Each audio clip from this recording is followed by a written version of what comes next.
Salut tout le monde, vu qu'il pleut en ce moment et que les épisodes doivent quand même sortir, c'est moi qui vais m'occuper de la présentation aujourd'hui. Bonjour à tous et à toutes, bienvenue dans un nouvel épisode de 15-25, l'émission qui traite des sujets de jeunesse. Parcoursup. Pour ceux qui étaient au lycée avant 2018, je vais laisser Manat du montage expliquer de quoi il s'agit exactement. Bon, je vous rassure, on fait vite fait un point pour ceux qui ne connaissent pas, mais l'épisode ne présente pas le dispositif. On va le chercher un petit peu plus loin que ça. Pour faire simple, Parcoursup, c'est la plateforme sur laquelle tu vas pouvoir décider d'où aller faire tes études après le bac. Et qui de mieux placé pour parler d'études supérieures que quelqu'un qui n'en a pas fait. Coucou maman, je passe à la télé. Non mais je pense que cet épisode pourra clairement servir à plus d'une personne. Est-ce que Parcoursup met en avant certains élèves plus que d'autres? Comment s'y retrouver quand on ne sait pas dans quelle étude se lancer? On va découvrir tout ça dans cet épisode. Et on va commencer en rencontrant Nathalie Novelli, inspectrice de l'éducation nationale et responsable de l'orientation à la DG2E. Nathalie, dans un premier temps, quelles sont les étapes par lesquelles passent les élèves au travers de Parcoursup? Lorsqu'on est en terminale, il va y avoir des moments incontournables. Tout d'abord, aller sur le site de Parcoursup dès le mois de décembre pour découvrir toutes les formations qui existent. Et dès le mois de janvier, fin janvier, on va commencer à saisir les vœux qu'on souhaite pour la rentrée prochaine. En mars, on s'arrête, on ne peut plus saisir de vœux et on va devoir compléter son dossier avec différents éléments qui vont permettre à la commission d'étude des vœux, qui va se réunir au mois de mai, de classer les dossiers. Ils ne font pas des choix de dossiers, ils les classent. Et cette commission d'étude des vœux, elle est constituée d'enseignants de la formation qu'on a pu envisager. Donc tout est lu. Les bulletins, les appréciations. Donc quand parfois on entend « oui, de toute façon, ils ne regardent pas », grosse erreur. Bon les gars, je sais pas ce qu'on est supposé en faire de ce gamin. Il y a marqué dans son bulletin qu'il utilise ChatGPT pour tous ses cours et tous ses devoirs. C'est bien ce qui me semblait. On le prend.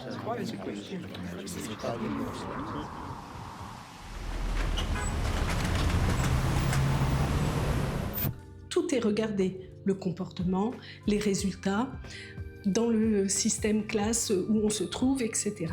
Et début juin, on prononce les propositions d'admission. Pourquoi est-ce que cette période Parcoursup peut s'avérer anxiogène pour les élèves?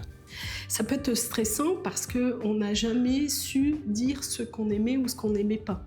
Donc là, c'est un gros travail qui est enclenché dans les établissements scolaires, mais également au centre d'information et d'orientation avec les personnels de l'orientation.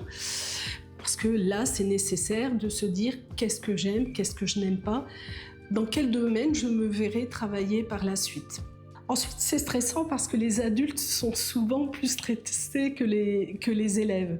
Les parents s'inquiètent, ils voudraient tellement que leur enfant puisse réaliser des études que parfois eux-mêmes n'ont pas pu faire. N'oublions pas que notre projet en tant qu'adulte, c'est pas forcément le projet de l'enfant. Il faut vraiment écouter les aspirations de notre jeunesse. C'est ce qui va leur permettre aussi à ces jeunes d'avancer et de faire de réels choix. Tout va bien se passer.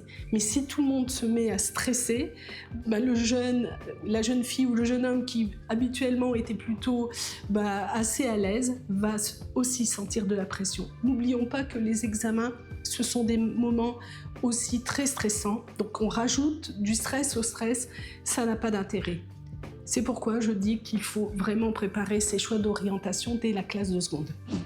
Yes, on reviendra voir Nathalie tout à l'heure, mais on va profiter de la mention du CIO pour tout de suite aller voir l'accompagnement qui est proposé là-bas. Allez, c'est parti.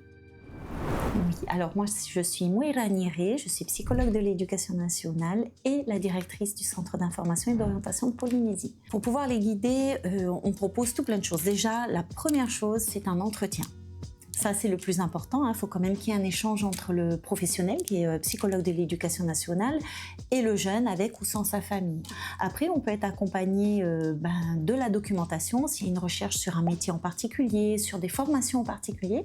On a des ordinateurs parce que quand on fait Parcoursup, quand on est étudiant, on peut avoir besoin de rédiger CV, lettre de motivation. On peut avoir besoin de consulter son dossier Parcoursup ou d'autres dossiers liés à la vie étudiante. Et en plus, au CIO, on accueille un autre service, le Faré de l'étudiant, qui accompagne les jeunes, tous ceux qui ont besoin dans tout ce qui est bourse, logement, transport, départ en métropole, etc. Donc on a 2 collègues qui sont là, on a Heiva et Heiari qui sont là pour accompagner les jeunes dans leur démarche. Super pour la prise en charge, mais qu'en est-il des jeunes qui n'ont pas de voix claire ou de passion? Déjà on le reçoit, on l'écoute, on essaye de voir qu'est-ce qui fait qu'il n'y a pas de projet, il n'y a pas de passion, et j'ai envie de dire, il faut surtout rassurer ces jeunes et les parents, c'est que c'est normal, on peut très bien être dans une période où il n'y a rien qui nous intéresse en particulier, ou même beaucoup de choses qui nous intéressent et qu'on ne sait pas quoi choisir et comment faire. Donc il peut y avoir un suivi tout au long de l'année scolaire. On en a plein, je ne sais pas quoi faire après le bac, ou je ne sais pas quoi faire comme études, etc. Bon, nous, ça ne nous catastrophe pas plus que ça. Est-ce que vous utilisez des questionnaires d'intérêt et en quoi est-ce que ça aide? Un questionnaire d'intérêt ne va pas donner la solution miracle de quelles études, quel métier, etc. Il va poser à un moment donné un intérêt ou plusieurs intérêts, des valeurs, des passions, etc. Et c'est à partir de ces résultats que le psychologue va continuer l'entretien, et on peut bifurquer complètement par rapport aux résultats du questionnaire d'intérêt. N'importe quel élève peut aller faire un questionnaire d'intérêt en ligne, mais ce qui est intéressant, c'est qu'est-ce qu'on en fait derrière. Moi, j'ai eu un exemple personnel, mon fils qui avait fait son questionnaire et qui est tombé sur tous les métiers en lien avec les déchets, l'environnement, etc. Il m'a dit, mais maman, je ne veux pas travailler dans les déchets. Mais voilà, après, il fallait aller chercher, mais pourquoi les déchets? Est-ce que c'est la question de l'environnement? Mais tu aimes la biologie, etc. Et puis, au fur et à mesure, voilà, il a pu se détacher de ce métier qui est sorti, tout en restant dans un domaine en lien avec la biologie marine, etc. Tout simplement. Est-ce qu'il y a un lien entre le CIO et Parcoursup? Alors nous, on accompagne, on accompagne dans la construction du projet, déjà à la base, et on peut accompagner également dans la saisie du dossier Parcoursup. Et donc ça peut être rempli avec les ordinateurs qu'il y a ici? Oui, tout à fait. Le dossier, on en accueille souvent, et on accompagne, on va aider à la lettre de candidature. Ceux qui ont plein de propositions d'admission, à un moment donné, c'est « Ok, j'ai 5, 6, 7 propositions, je choisis quoi maintenant ?» Nathalie, on est de retour avec toi. Quelles sont les bonnes questions à se poser dans cette situation? Quel type d'études j'envisage? Des études courtes, des études plus longues? C'est quoi mon objectif futur?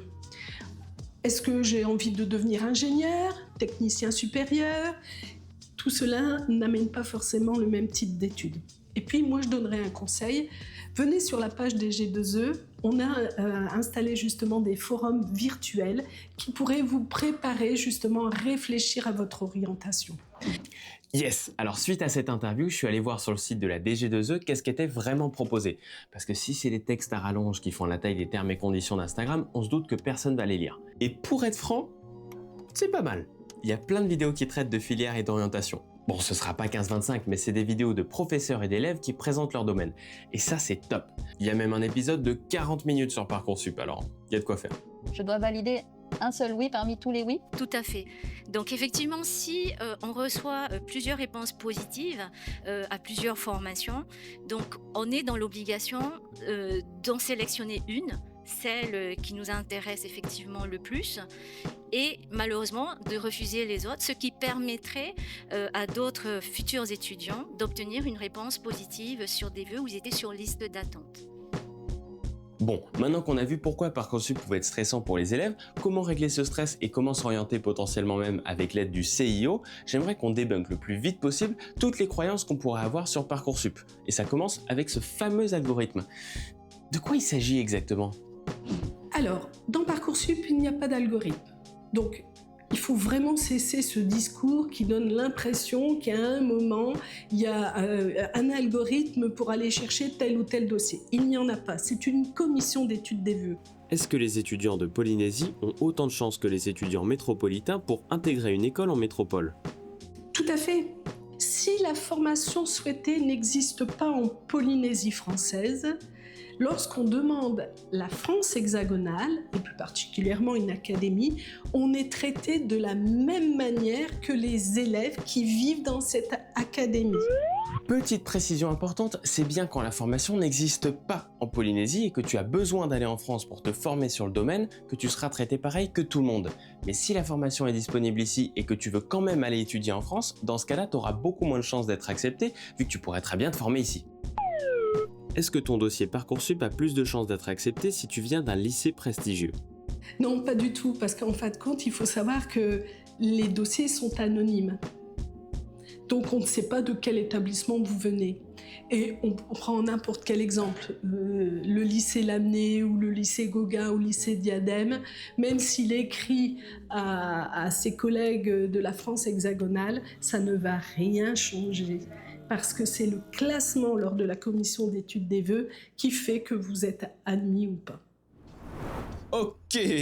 Bon, s'il y a bien un truc à retenir de cet épisode, c'est que tu as du temps devant toi. On a le droit de changer d'orientation en cours de route. Si tu tombes dans un domaine où tu plais pas, tu peux changer. Tu peux aller faire un master en économie en France, des études de biodiversité marine à Pékin, ou même apprendre le montage vidéo avec les équipes de 15-25. Dans quelques années, on aura bien tout ficelé. Tu sais quoi, raye tout ça, tu peux apprendre sur internet. Bon, si tu veux faire médecin ou neurologue, ça risque d'être compliqué. Mais sinon, il y a certains métiers où d'expérience, je peux vous dire, on peut apprendre beaucoup sur internet. On a pu voir les spécificités de Parcoursup, mais l'orientation, on peut s'en douter, c'est bien plus large que ça. Alors si tu veux te renseigner de manière classique, va au CIO. Et si tu as la chance de tomber sur Moeragi, je suis sûr que tu vas trouver un truc qui te plaît. Sinon, c'est en faisant des choses que tu trouveras un intérêt dans un domaine. Alors autorise-toi à essayer des choses, à te tromper de voie aussi, parce que ça fait partie du parcours et parce que tu finiras bien par trouver quelque chose que tu kiffes. Allez, je laisse avec Mana présentateur pour qu'il finisse l'épisode. Waouh, merci Mana du montage, il va vraiment falloir que j'augmente ton salaire, tu fais tellement parfaitement ton travail. Oh non, oh ben je mérite pas, non, quand même, oh, c'est trop d'honneur. Mais si, enfin, tu le mérites. Ah non, je préfère pas, c'est trop. Bon d'accord. En tout cas, merci à tous et à toutes d'avoir suivi cet épisode de 15-25. On remercie aussi tous nos intervenants qui ont fait de leur mieux pour nous donner des réponses convaincantes. En ce qui me concerne, je file tourner le prochain épisode de 15-25 et nous on se retrouve la semaine prochaine à la même heure sur TNCV. Allez, salut.